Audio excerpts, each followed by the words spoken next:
So the DJs that are playing this music for the rock dancers are people like Grasso, Mancuso, Sayano, Alfie Davidson. The dancers are people like Rubber Band and Mexico, who both went to the floor. You had Mike Dominguez, you had Ana, you had Enoch and Papo, you had Heavy and Salsa. The music, you had Just Begun, Listen to Me, Give It Up, Turn It Loose, between 70 and 75. Here it is, rock.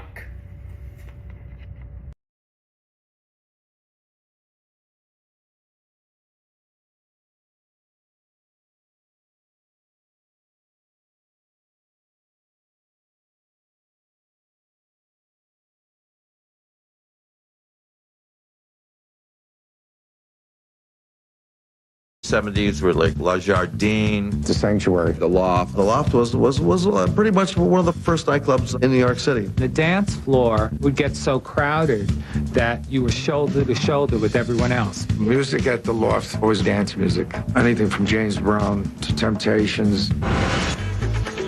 There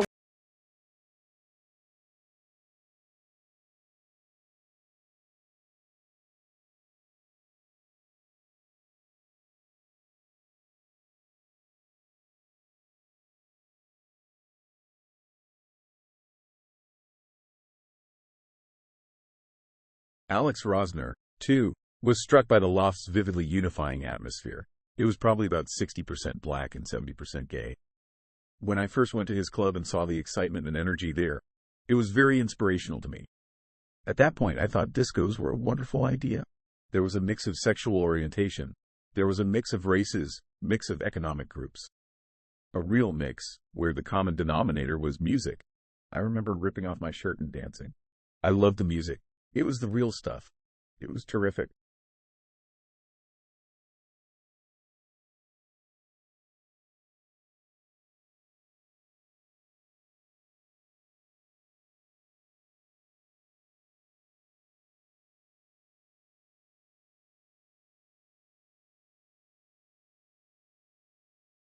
Question: how did you come across David Mancuso?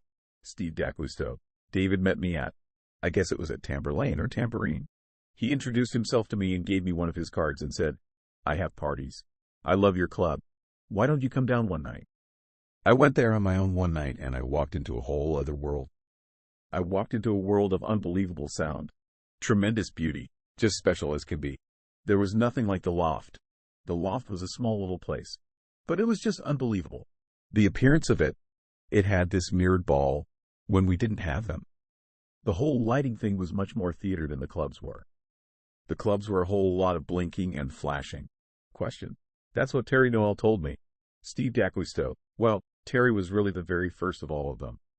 Terry's the guy that Francis got it from. Anyway, going back to the Loft. I went to this place and it's only black people. It wasn't mixed at all. Mostly all black. Maybe 6 or 7 white people out of a total of 200. It used to go on to 7 a.m. That's when the party stopped.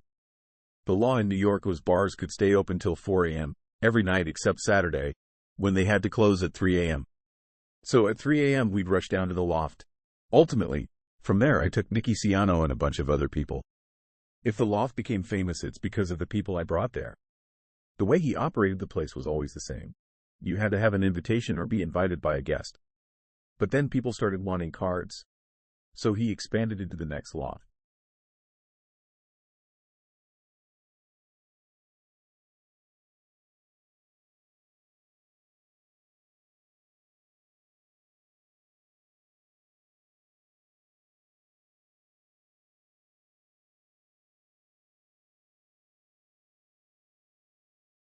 It is worth noting that the music being played in African American clubs and parties throughout New York during this time was also being adopted by white DJs such as David Mancuso in Manhattan.